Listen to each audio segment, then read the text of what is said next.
자, 여러분, 그 작가명의 김시습 네모 쳐보고. 김시습.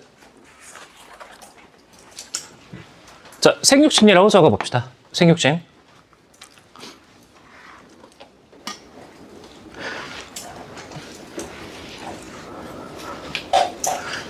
여러분, 1453년에 무슨 일이 일어났죠?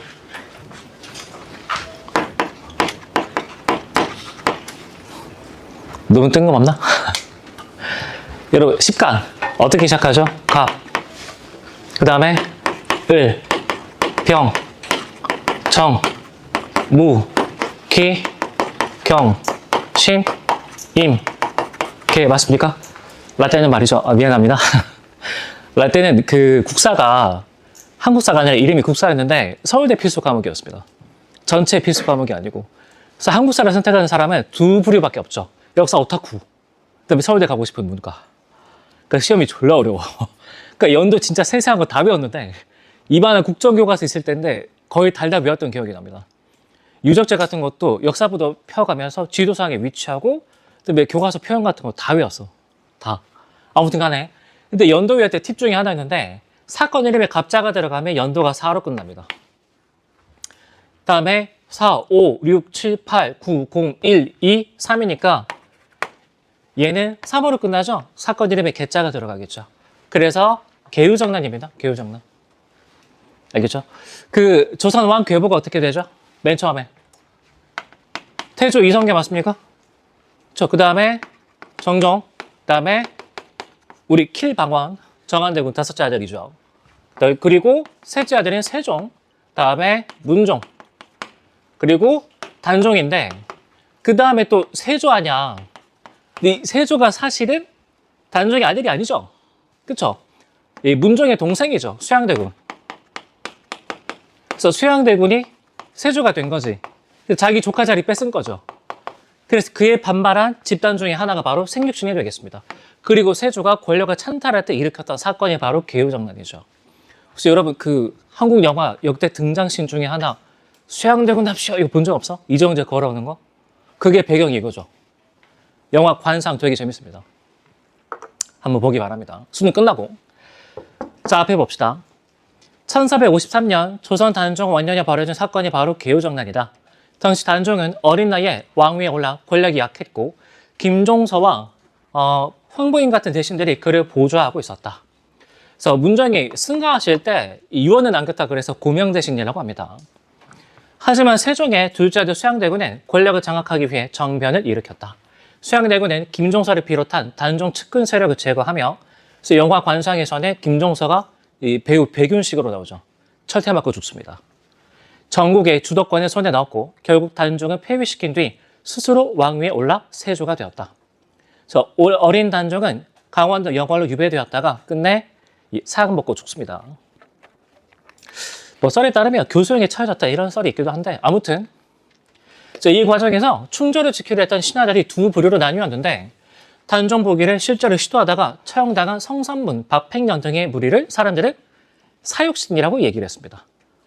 그리고 살아서 너한테는 협력 못하겠다. 저리를 지킨 6명의 사람들을 생육신이라고 불렀죠.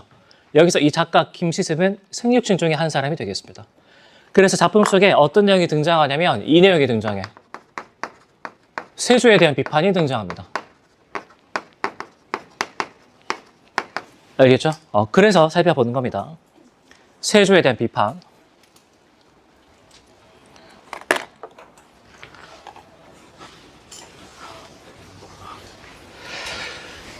자, 다음에 어디 가보냐면 여러분 그 출제 포인트 4번에 82쪽 환문 구조와 아이러니 보이죠? 환문 구조 아이러니 거기 옆에다가 이중적 감정이라고 적어봅시다. 그래서 불교에 대한 태도인데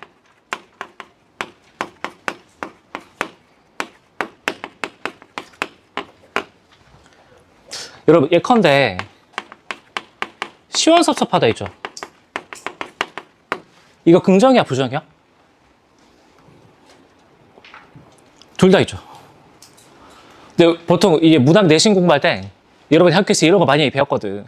자, 긍정은 파란색, 부정은 빨간색. 그러니까 이거 두 개가 섞인 걸 되게 판단하기 어려워합니다. 둘 다 있는 거죠, 둘 다. 그러니까 시원하다라는 측면에선 긍정, 섭섭하다는 측면에선 부정이죠. 작년 9월달 모의평가 유능계를 날개 또는 수갑 기억나는 사람. 거기서 민도식은 집단의 논리를 싫어하면서도 쫓아가고 싶어 하죠. 싫어하면서도 좋아합니다. 그러니까 제복 착용을 거부하면서도 회사에 출근하죠. 되게 이상한 심리죠. 근데 사람 마음이 원래 그래. 그래서 그럴 때는 이거 두 가지를 쪼개서 살펴보는 게 포인트가 되겠습니다. 역시 그러니까 근간부전 짬뽕으로 섞여 있으니까 내면 구별해달라는 얘기죠. 알겠죠? 그래서 여기서 작가가 불교에 대해서 긍정하면서도 부정해. 그게 좀 섞여 있습니다. 이해됐죠? 자, 그러면 어디로 가보냐면 본문 들어갑시다. 자, 박생은 예전부터 늘 불교나 무속신앙, 귀신 이야기에 의심을 품어왔으나 확고한 생각을 가지진 못했다. 자, 파란색 밑줄. 그러다가 중용의 가르침에 비추어보고 주역의 개사전을 자세히 살핀 뒤 자신의 생각이 틀리지 않았음을 자부하게 되었다. 여러분, 이건 긍정이 아니라 그냥 구별하기 위해서 파란색 밑줄치라고 얘기한 겁니다. 알겠죠? 자, 여기는 불교에 대한 부정의 태도라고 볼 수 있겠죠. 헷갈리나? 그냥 빨간색으로 할 걸 그랬나? 아무튼 간에 뭐 내면 B라고 합시다. 자, 그 다음에 그럼에도 박생은 사람됨이 순박하고 중한 까닭에 여기 밑줄 승려들과도 교류를 끊지 않아 라는 건 불교에 대한 긍정적인 태도라고 볼 수 있겠죠. 얘는 내면 A라고 합시다. 그 두 개가 섞여 있는 거죠.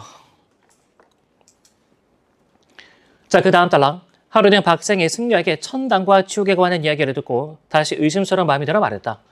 천지는 하나의 음향이 따르비요. 그러니 천지 밖에서 또 다른 천지가 있을 리 있겠소. 필시 허튼 얘기일 거예요. 여기 밑줄 필시 허튼 얘기일 거예요.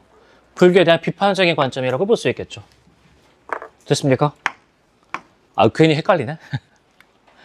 아무튼 간에 이런 관점이죠. 자, 그리고 중략 부분 줄거리 두 줄 위에 박생은 일찍이 일리론 파란색 내붙이고 일리론. 자, 불교에 대한 부정적인 관점이라고 볼 수 있겠죠. 도라는 건 하나밖에 없다니까. 이치는 하나밖에 없다. 자, 중략 부분 줄거리. 이단설을 부정하던 박생은 어느 날 주역을 읽다가 잠이 들어 남쪽 연부주에 가게 되고 그곳의 임금인 연마왕을 만나 공자와 석가, 귀신에 대한 설 등에 대해 대화를 나눈다. 이때 연마왕도 작가의 대리인 중에 한 사람입니다.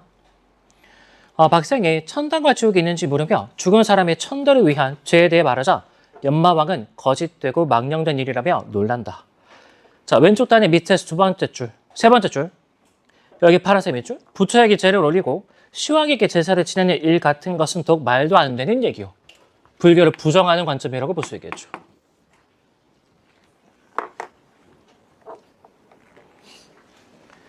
자, 그런데 오른쪽 단 갑시다.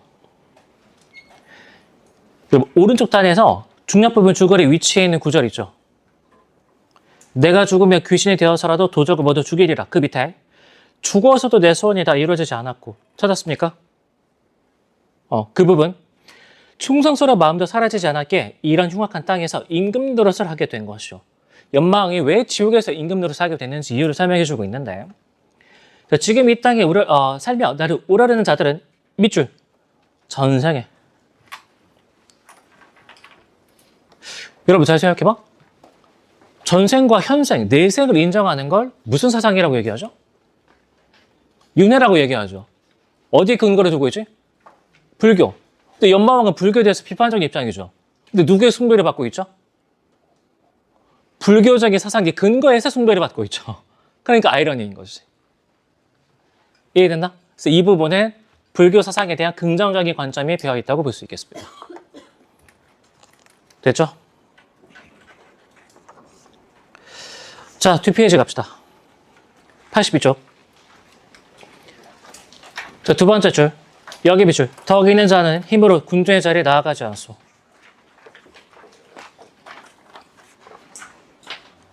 여러분 미안합니다. 하나 빠졌어. 81쪽 다시 갑시다. 아까 전생에 포함한 그 다음 단락. 그대는 정직하고 뜻이 고상하여 인간 세상에 있으면서 남의 위세에 굴하지 않는 진정한 달인이라고 들었어. 빨간색 밑줄. 그럼에도 세상의 뜻을 아마 펼쳐 보이지 못했으니 그야말로 천의 보배론 오기 황해 버려지고 연못 깊이 가라앉아 있는 것과 같은 신세구려. 왜 과거에 응시하지 않은 거죠? 뭐가 마음에 안 들어서? 세조가 마음에 안 들어서. 예라고 볼 수 있겠죠. 세조가 마음에 안 들어서 관직에 나아가지 않은 거지.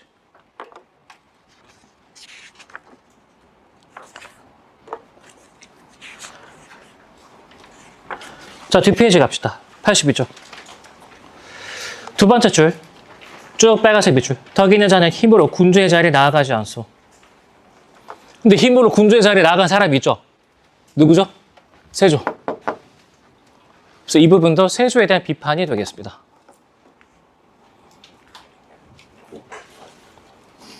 그래서 연마왕이랑 한창 대화를 놔두다가 꿈에서 깨게 되죠. 그리고 그 후 얼마 안 있다 박세웅 시름실 말타가 죽어서 이 남연부주로 가게 됩니다. 남연부주로. 자, 넘어갑시다. 84쪽에 장기전 가겠습니다.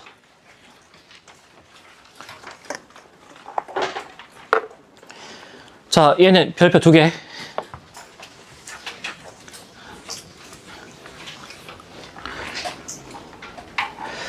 자, 별표 2개인데, 여러분, 출제 포인트에 서술상의 특징이 있죠? 밑에 하나 더 추가합시다. 5.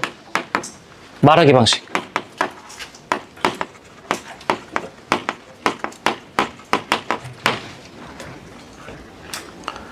뭐 내용 자체는 어렵지 않은데 이 지문에서는 장기와 까투리 간의 말하기 방식을 체크하는 게 좀 중요합니다. 자, 출제 포인트에서 2번 전체 줄거리 있죠? 한번 읽어봅시다. 시작.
자, 뭐 줄거리는 간단하죠?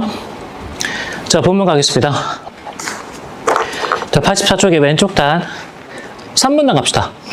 점점이 주어 들어가니 콩 한 낫, 빨간색 내묻히고 콩 한 낫. 이 갈등의 원인이죠. 먹을 거냐 말 거냐. 자, 덩그랗게 놓였거늘 장기라 놈이 크게 혹하여 내 복으로 먹어보세. 까투리 이런 말이 얘게 그 콩 먹지 마소. 들어온 자취 나간 자취 바로 비로 활활 쓴 듯하고 입으로 활활 분 듯하니 여기 밑줄 분명한 사람 흔적이라. 자, 그래서 빠르게 방식 관련해서 첫 번째 쟁점이 사람의 흔적입니다.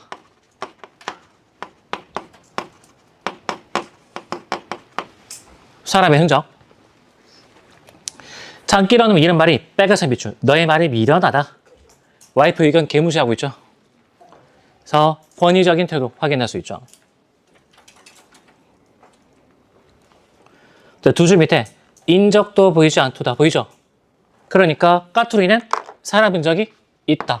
장기는 없다. 이게 첫 번째 쟁점인 거지. 됐죠?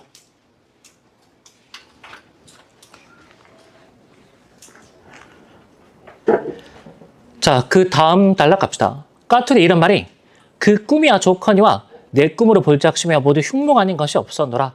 어젯밤 이경초에 한품으로 잠을 자고 찬바람이 일어나며 태아검처럼 잘 드는 칼로 여기 밑줄 빛 좋은 자네발이 댕광 베어 떨어지는 자네 죽을 흉몽이라. 그래서 쟁점이 내 꿈이 여러 번 나와. 꿈 1에 대한 해석이 되겠습니다.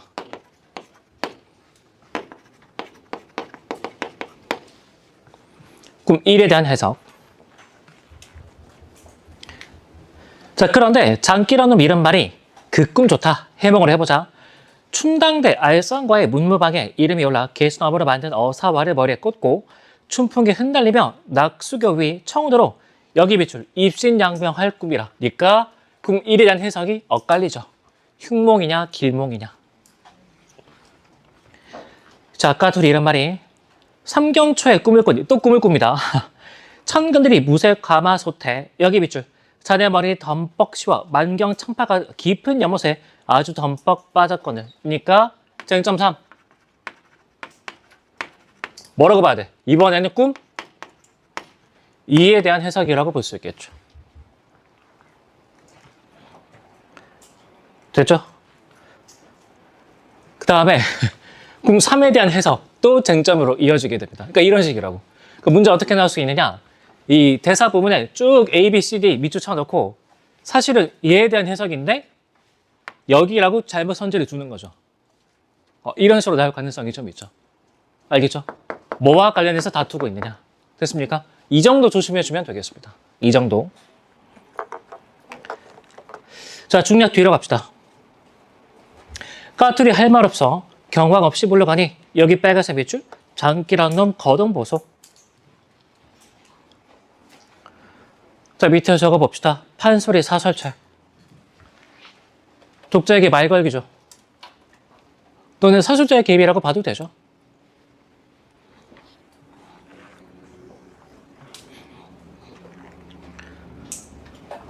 서술자의 개입, 판소리 사설책. 자, 그 다음 단락. 까투리의 거동보소, 뉴욕머리 펼치고 상하평전 자갈밭에 떼굴떼굴 구르다가 발을 동동 구르면서 통곡하는 말이 독한 약은 입에 쓰지만 병연이 이롭고 충성스러운 말은 귀에는 거슬리지만 행위에는 이로는 법이라.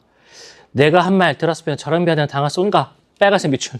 하늘이 내린 재앙은 피할 수 있지만 스스로 자초한 재앙은 어야리. 네가 욕심내서 콩 주워 먹다가 목이 잘린 거 아니냐. 근데 죽을 때까지 장기는 에라 인연 요란하다. 무시하면서 끝이 나죠. 그리고 의원으로 너 재혼하지 마를 남깁니다. 데카토리는 수술하려고 하다가 나중에 개가를 하게 되죠. 알겠죠?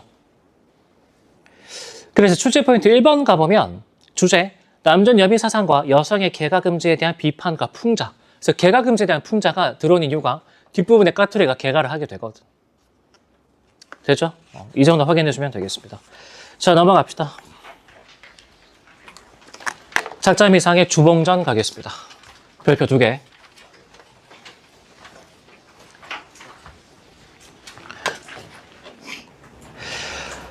자, 여러분 얘는 기본적으로는 아까 그 옥소전 있죠? 옥소전. 얘랑 그 줄거리가 굉장히 비슷합니다. 가족의 이상과 재회인데 전체 줄거리 일단 읽어봅시다. 알겠죠? 자, 시작. 전체 줄거리 읽어봅시다.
자, 다 읽어봤죠?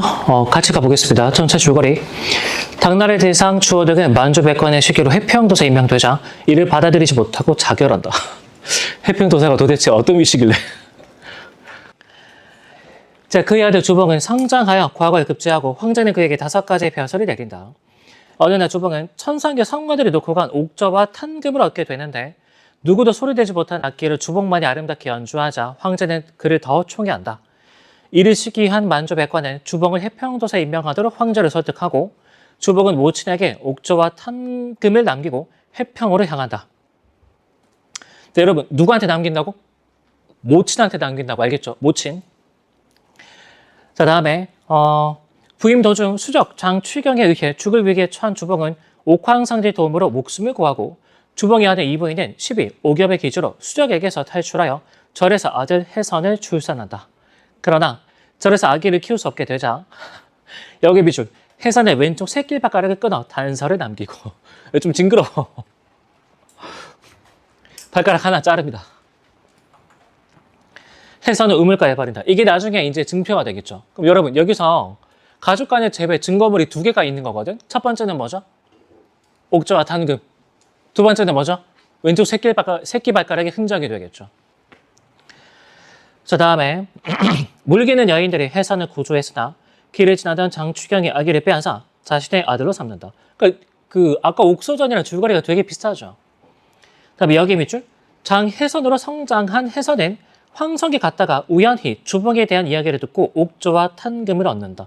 여러분 아까 주봉이 옥저와 탄금 누구한테 남겼다 그래서? 모친한테. 그러면 여기서 해선은 누구한테 옥저와 탄금을 얻었을까? 자기 할머니한테.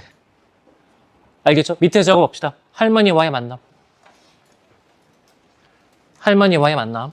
사실은 할머니였던 거죠. 나중에 알게 됩니다. 나중에. 자, 해선은 해평에 돌아와서 옥저와 탄금을 연주하다가 유리결식하던 주봉을 만나고 이부인까지 상봉하게 된다. 가족의 비극을 알게 된 해선은 과거에 급제한 후 해평도사를 자청하여 장취경에게 복수하고 나중에 옥엽을 살려내게 된다. 자, 그러면 어디 가보냐면 여러분 86쪽 갑시다. 본문 들어가 보면 5번째 줄 갑시다. 파란색 쭉 밑줄. 내 것이 틀림없구나. 분명히 나의 옥저와 탄금이구나. 자, 해선이 옥저와 탄금 들고 다니는 거 보니까 주봉이 이렇게 생각을 하게 된 거죠. 해평에서 둘이 만나게 된 겁니다. 저 부자 상봉의 매개체인데 저 거린이 무슨 연고로 그렇게 슬퍼하십니까? 주봉이 말하길 나는 황성 남천문 밖에 사는 주승상의 아들이라네. 그리고 왜 거린이 되는지 쭉 사연을 설명하죠. 그 밑에 딸락 주봉이 옥저와 탄금을 자세히 보기에 해선이 옥저와 탄금을 불어보십시오 하며 주었다. 파란색 밑줄 주봉이 받아가지고 옥전을 입으로 불고 탄금을 손으로 타니 창창한 소리는 해선이보다 더 나았다. 자, 밑에 적어봅시다. 증거.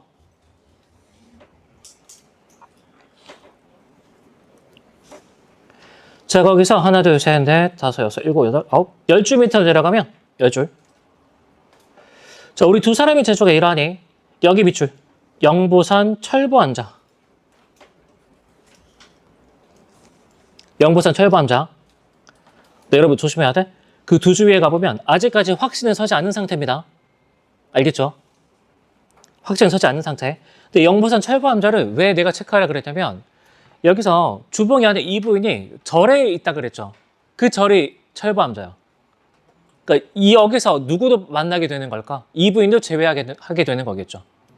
알겠죠? 이부인까지 제외하게 됩니다. 자, 오른쪽 단 갑시다. 자, 풍악 소리를 들어보니 부자 아니면 사자일 것 같다.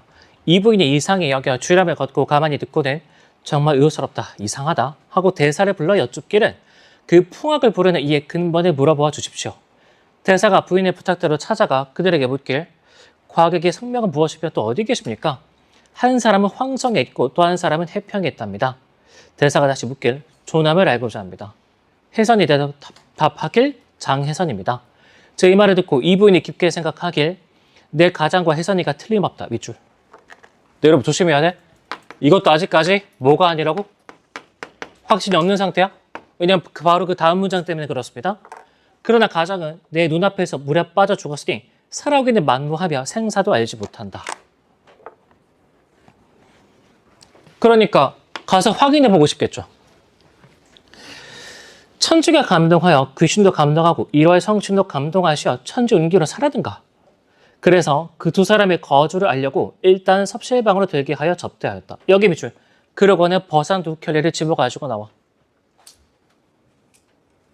이게 선물인데 여러분 왜 하필 버선을 선물로 주려고 했을까? 이 버선 실릴 때 뭐가 관찰되는 거죠? 새끼발가락. 알겠죠? 그걸 확인하고 싶은 거죠. 자, 그 다음 달랑. 주봉이 받아보니 버선본과 모양이 옛날 자신의 부인이던 이 부인의 수품이었다. 버선을 신으면서 부인을 자세히 보니 이 부인이 비록 머리는 깎았으나 비구니가 된 거죠. 얼굴을 어찌 몰라 보겠는가. 또한 혜선이 버선을 신으려 발을 벗으니 파란색 밑줄 왼쪽 새끼발가락이 없는 것이 아닌가. 증거물인 거죠. 그리고 여기서 확신하게 되는 거지. 내 아들이 맞구나. 이렇게. 됐죠? 자, 이런 식으로 가족이 재회하게 되더라. 자, 넘어갑시다. 89쪽 가겠습니다.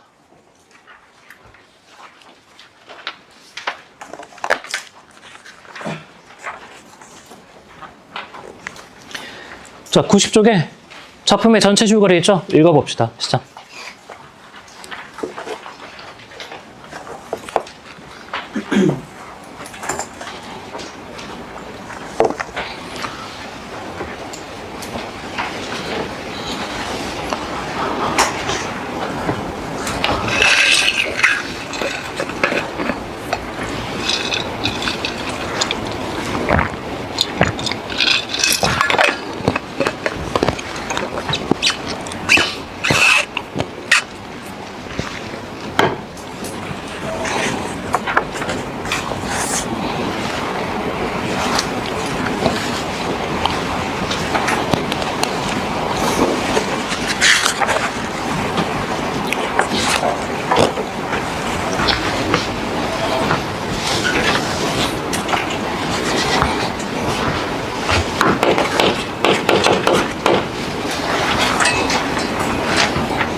자, 다 읽어봤죠?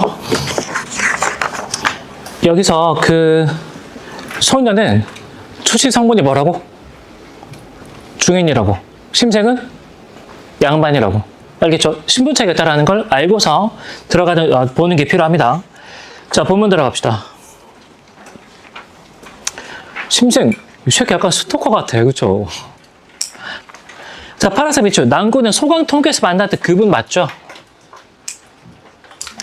소녀의 집까지 몰래 들어갑니다. 자, 근데 여기서 소녀가 소강통교에서 만났다라는 걸 알고 있죠. 그러니까 여기서 어떤 내면을 확인할 수 있는 거지? 소녀 역시 누구한테 관심이 있었다? 심생한테 관심이 있었다는 걸 알 수 있죠. 그렇죠? 저는 처음부터 난군이 와 계시는 걸 알고 있었어요. 벌써 20날째 밤이군요. 이 손 좀 놓으셔요. 제가 소리를 지르면 여기서 나갈 수 없을 거예요. 제 말대로 하시면 저쪽 뒷문을 열고 난군을 맞이하겠습니다. 심상이 이 말을 듣고 물러서서 기다렸다. 소녀는 다시 벽을 따라 빙 돌아 방으로 들어가더니 여종을 불러 말했다. 자, 어머니께 가서 주석으로 만든 큰 자물쇠 빨간색 내묻히고 자물쇠 좀 가져오너라. 밤이 깜깜해서 누가 들어올까 봐 무섭구나. 여러분, 소녀 좀 이상한 성격 아니야? 이거 분명히 거절의 의사죠. 그죠? 이런 거 잘 알아야 돼. 특히 남자들 연애 잘하려면. 왜 거절한 거죠? 분명히 심생한테 뭐라고 얘기했지? 문 열어서 내가 너 맞이하겠다. 근데 갑자기 자물쇠 가져오래. 문 잠가버린 거죠. 그쵸? 심생은 어떤 생각일까? 장난하나? 여러분, 왜 거절했을까? 왜 거절한 거죠? 이게 중요합니다. 왜 거절한 거죠? 심생은 캐릭터가 뭐라고? 캐릭터. 양맛집 자제. 소녀는 캐릭터가 중인딸. 그러니까 왜 거절한 거야? 캐릭터 설정대로 행동하는 거니까. 소녀는 뭘 인식하는 거죠? 그쵸, 신분 차이 인식하는 거죠. 이것 때문에 거절한 거지.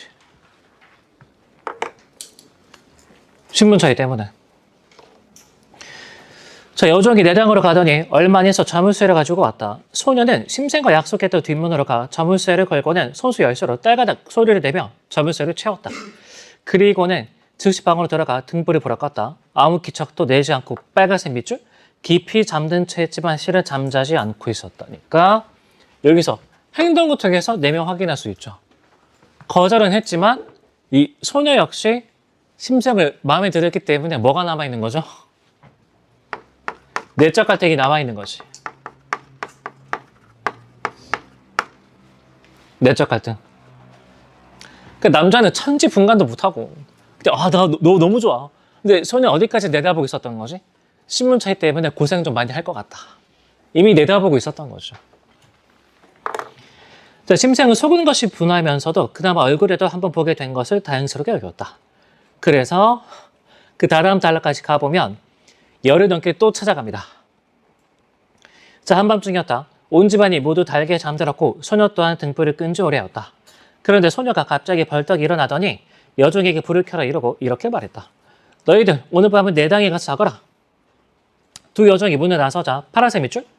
소녀는 벽 위에서 열쇠를 가져다 자물쇠를 풀더니 뒷문을 활짝 열고 심생을 불렀다.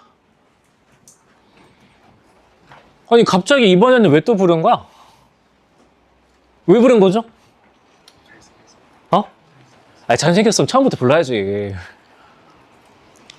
잘생겼으면. 물론 차은우급 정도 되면은 뭐 바로 불렀을 수도 있죠.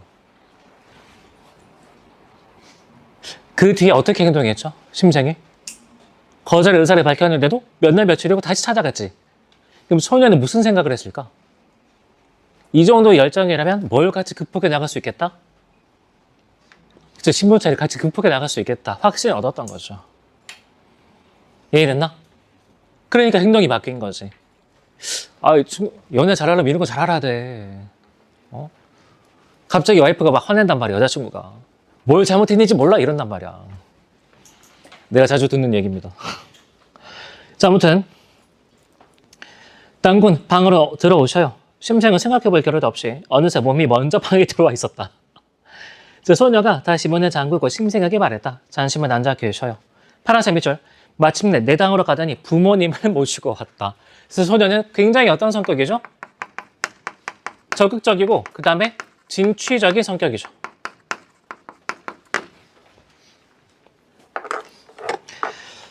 자, 옆단 갑시다. 옆단의 세 번째 문단. 빨간색 밑줄. 게다가 저러 말할 것 같으면 중인 집안의 처녀에 지나지 않지요. 그 신분 차이 인식하는 거죠. 네, 그 다음 단락의 첫 번째 줄. 파란색 밑줄. 제 뜻은 결정되었습니다. 밑에 적어봅시다. 자유연애사상. 집안에서 딱 정해준 사람이 아니라 내 마음에 드는 사람과 결혼하겠다 이거죠. 자유연애사상. 자, 중요한 밑으로 갑시다. 근데 심생 이 새끼가 적극적으로 찾아가 놓고 막상 소녀가 문을 열고 맞아들이니까 그때부터 애가 우유부단해. 자, 빨간색 밑줄. 심생은 이날 밤 소녀와 동침한 이래 저녁에가 새벽에 돌아오는 일을 하루도 거르지 않았다. 그 새벽에 왜 돌아가는 거죠? 누구한테 걸리면 안 돼? 부모님한테.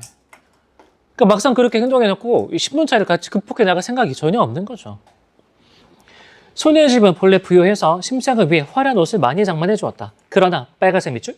심생은 집에서 이상하게 볼까봐 그 옷을 입지 못했다. 와, 내 여자 부모라면 진짜 개빡쳤을 것 같아. 내가 아들 하나 딸 하나라서 감정이입이 많이 됩니다. 이런 놈한테 절대 시집 보내면 안 되죠. 심생은 비밀이 깊이 감추었지만 심생의 집에서는 심생이 밖에서 자고 오래도록 돌아가지 않는 것을 의심하게 되었다. 마침내 그래서 산속에서 들어가 공부해. 자, 심생은 불만스러운 마음에 우울하게 집에 머물다가 벗들에게 이끌려 책을 사 짊어지고 북한산성으로 올라갔다. 심생은 그러니까 소녀와는 다르게 굉장히 좀 소극적인 성격인 거죠. 그리고 마침내 절망에 빠진 소녀는 자살하더라. 됐죠? 넘어갑시다. 자, 그래서 이 작품에서는 소녀의 성격과 내면 변화, 이걸 캐치하는 게 제일 중요합니다. 자, 92쪽 김성의 사만 스비우 별표 2개 정도.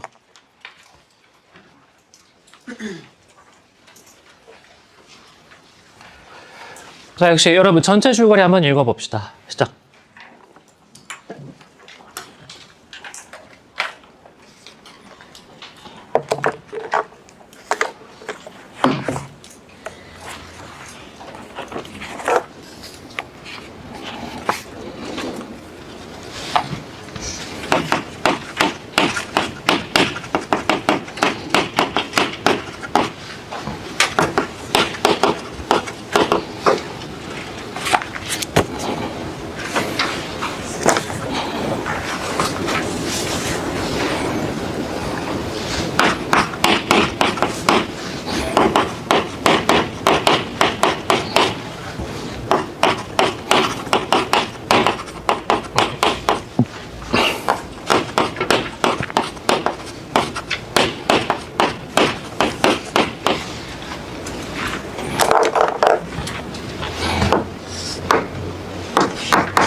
자, 그만 같이 봅시다. 여러분, 주제에 이 내용 하나 더 필기합시다. 봉건적 윤리 비판, 그리고 인간 본연의 애정 추구에 대한 긍정.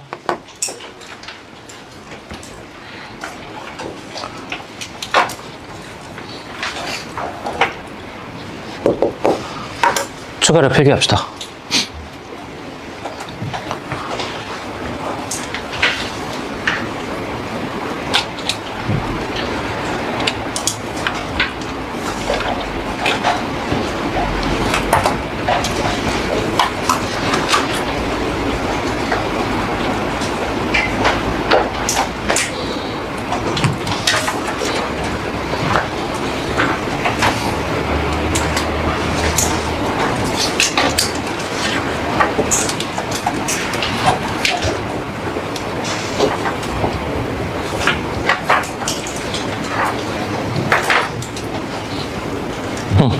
자, 다 적었습니까?